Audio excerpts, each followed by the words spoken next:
Unlock the magic of giving with Cross Catholic Outreach's Box of Joy. This holiday season, fill a child's heart with joy by sending a box of love and essentials.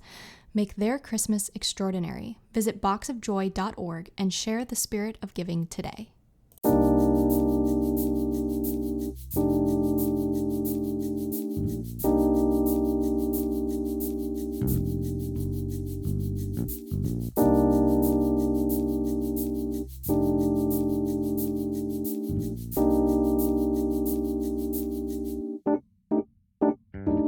Good morning, everybody, and welcome back to my channel. If you're new here, welcome. I'm Amber Rose, also known as The Religious Hippie. You can basically follow me on any social media platform, or you can go straight to my website at thereligioushippie.com. Don't forget to like, subscribe, and hit that notification bell so you don't miss any of my YouTube videos. Good morning, everybody, and I'm so sorry because I'm going to look like hot trash throughout this entire video because today is a no hair wash day. And the reason for that being is I really try to wash my hair at least twice a week if I can, because tomorrow I have a live stream with Gabby after hours. So because of that, I try to keep my hair washing days for live streams and like events and things like that. Not that you guys are not an event in yourself.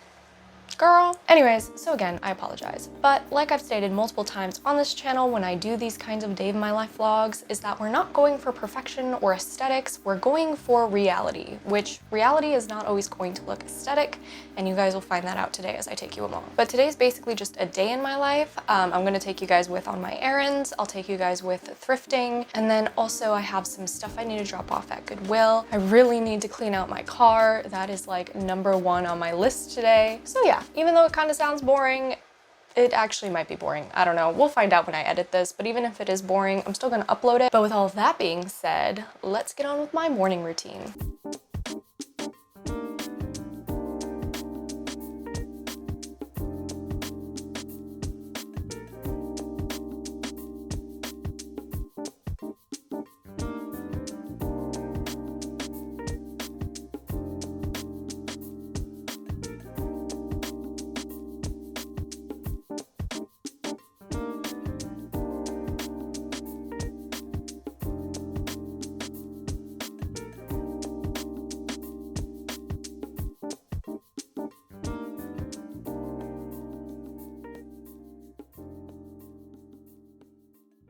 So my car is an absolute disaster because I basically live out of my car because all of my friends live really far away. So usually what I do is I will pack like an entire wardrobe in a duffel bag, put it in my car, and then what I do is I keep it in my car, and then when I go from friend house to friend house, or I'm at Max's or wherever I go, and if I have to stay overnight at a friend's house or something like that, I always have my duffel bag with like extra clothes and things. Usually when I'm with friends and I'm bouncing around to other friends' houses and things like that, just because they live so far away and gas is expensive and driving's really a lot of work. I also bring my work with me. So I have a lot of merch in my car as well, which I already cleaned that out, so no worries there. But my manager sent me this new merch item. So I am very excited to unpack this for you guys today to show you what it is, but you're gonna have to wait for that. Also, if you guys like my sweatshirt, it's from Christi Apparel. She's amazing. She has an Etsy site. She has some of the best sweatshirts and t-shirt designs I've ever seen in my life. So definitely go check her out. Anyways, yeah, so my entire car is a complete disaster. So I always have this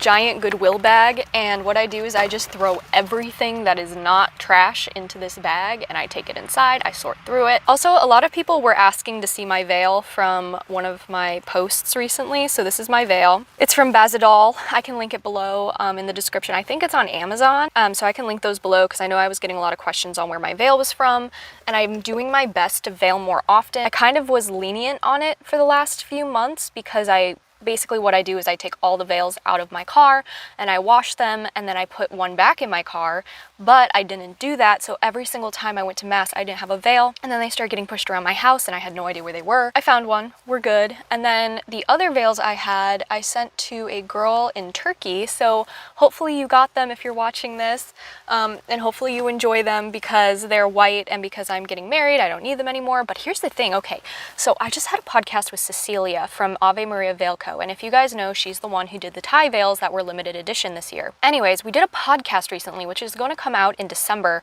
and we talked about veiling in general and how there's that tradition. Single women wear white veils, and then married women or taken women wear black veils. And apparently there's like no historic creditation to this. Creditation? Is that a word? There's like no credit to this. Nowhere in church history has it ever been stated that a single woman has to wear a white veil and a married woman has to wear a black veil. And she pointed something out to me that I never noticed, but these women who are considered like, I don't know, 70, 80, and they go to mass and stuff, they're wearing a white veil. All I'm saying though is that, like what Cecilia was saying, is if it was a tradition that dated back, you know, before Vatican II and everything, then there should be some sort of evidence to show that that was in fact like a rule of some kind or something like that, but it's not. So I wonder where it did originate from, because nobody has any specific, like, no saints have talked about it, no popes have talked about it, there's no, like, there's just nothing about it. So I want to know your guys' take on that. Definitely comment that below. I've always worn an electric blue veil. I hardly ever wore a white veil. White drew a lot of attention, especially against my brunette hair, so I usually would opt for an electric blue veil. Then that ended up being like a security risk, because then everyone knew at church if I was wearing an electric blue veil. There were times where I was like physically yanked and like grabbed by people. People have tried to talk to me in the communion line. People have tried to hug me, like coming back from communion. Not that those things are bad, okay? I don't want, okay, besides the yanking and the grabbing, please don't grab me or yank me. You could just say, hey, and I will gladly come over and talk to you. Please don't grab me. But the hugging and like the people wanting to shake my hand and stuff, none of that is bad. But you guys have to understand that there's a time and a place for that. And it's not going to be during communion or during mass at all. It could be before mass, but preferably after mass, since before mass I'm usually trying to get in the headspace for mass. But yeah, so it became a safety risk because everybody knew, and it kind of became distracting for people, so I stopped wearing it and I just opted for black. Ra-ta-ta-ta. Anyways, I'm stalling. I do not want to clean my car, but we have to, so.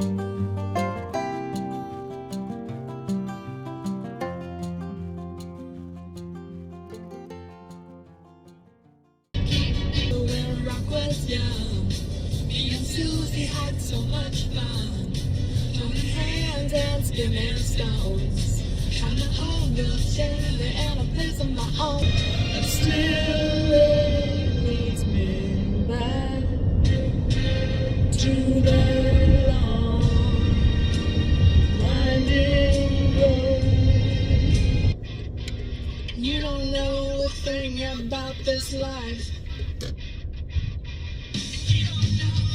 Okay, so I just dropped off the bags at Goodwill, so we are here now, and we're gonna go inside. I'm looking for a couple specific things for the summer next year. What I do when I'm shopping and I'm doing this type of thing is I always shop for the next season during the season I'm in right now, because stuff is usually a lot cheaper, get stuff discounted. Also, disclaimer, I don't know if I'm going to get a lot of flack for listening to My Chemical Romance. For those who don't know, in high school, I was an emo kid. Yes, I was. It was not great. Let me just put it that way. I'm not posting pictures of it anymore because it was quite the phase, and I'm done putting myself through the embarrassment of posting photos about that phase. However, My Chemical Romance was one of the bands I would listen to often as a angsty teenager. And while I don't listen to them anymore on my playlists and stuff, if for some reason they get shuffled into my playlist and it's not a very, how do I put this, gruesome, dark, or vulgar song, then I'm more likely gonna listen to it. I don't condone listening to super like angsty hardcore music because I know that that's not good for your mental health, and also usually it has a lot of explicit things in it, but once in a while if it comes on my playlist like it did today because it's on shuffle, then I will listen to it. So don't come after me because I know people will. I'm a former emo kid, okay? I don't know what to tell you.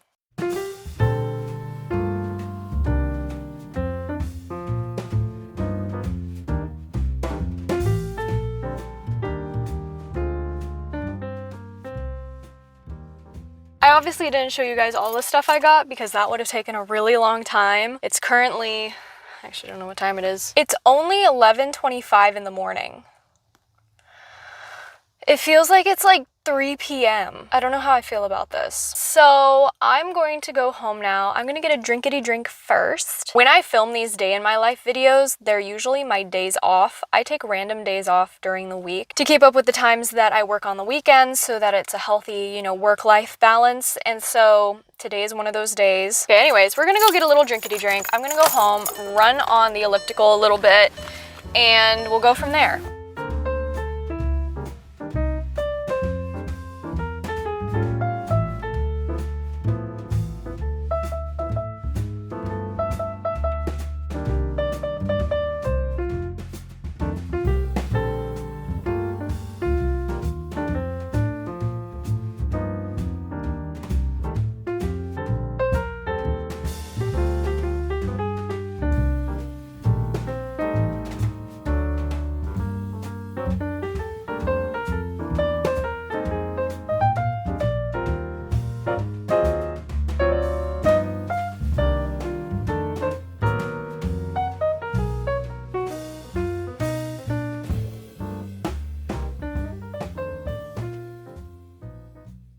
You guys already know what's up with the orange lamp. As you guys know, orange light or dark red or just a warm light in general is really helpful before you go to bed because it helps you with your circadian rhythm or something like that.